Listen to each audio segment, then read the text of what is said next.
Welcome back. So as we begin the new school year, we know parents still may have a lot of unanswered questions. And this morning, we're lucky to be joined by Rebecca Garcia. She's the president of the Nevada PTA and the moderator of the popular CCSD Parents Facebook page. Rebecca, good morning. Thank you very much, because you also have to get your kids ready for the first day of school. So thanks for taking time out for us this morning.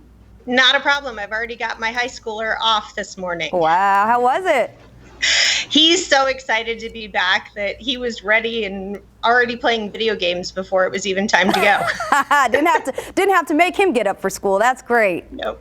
So I'm looking, I was looking on the Facebook page, the CCSD Parents Facebook page this morning. One post that stood out is, describe one word or write one word to describe how you're feeling as your kids head off to school for the first day. A lot of them were conflicted, concerned, anxious.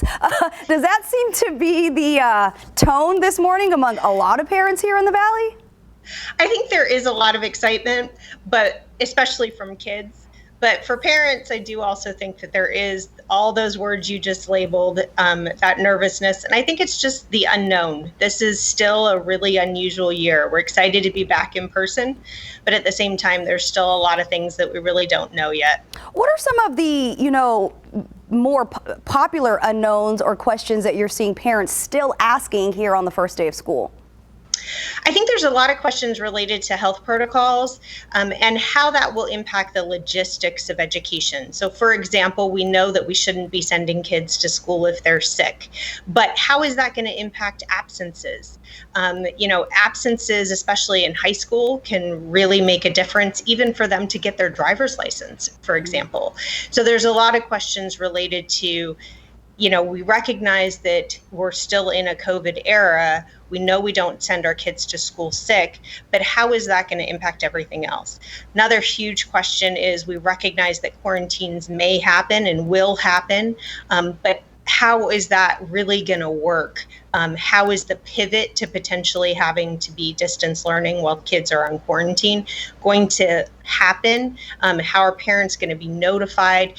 Because if you have elementary school kids, pivoting overnight to a 10-day quarantine because there's a positive in your kid's elementary school classroom, that takes a lot of effort for most elementary school parents to make happen.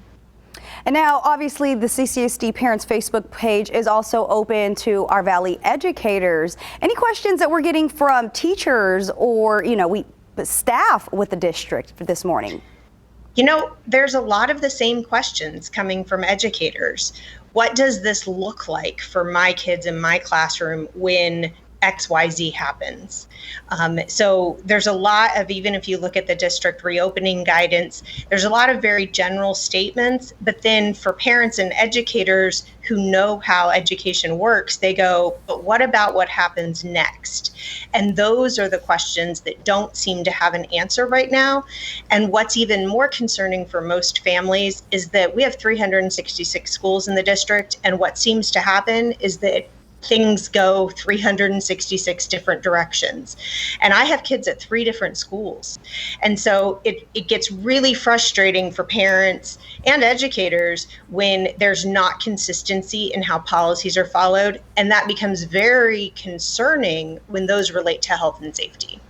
And now the district has had time, at least over the summer, to kind of figure things out. There's obviously been a lot of changes with the pandemic. As a parent, do you think that they've kind of stepped it up this year than last year as far as easing some of those fears that parents have? Unfortunately, I don't. There's been a lot of communication regarding the new universal mask policy. But other than that, if parents have wanted answers related to health and safety protocols and those logistic questions that I've talked about, you have to go digging yourself. And often the answer from school staff is, we don't know yet. And so, I recognize that there are plans happening at a central level and at an administration level.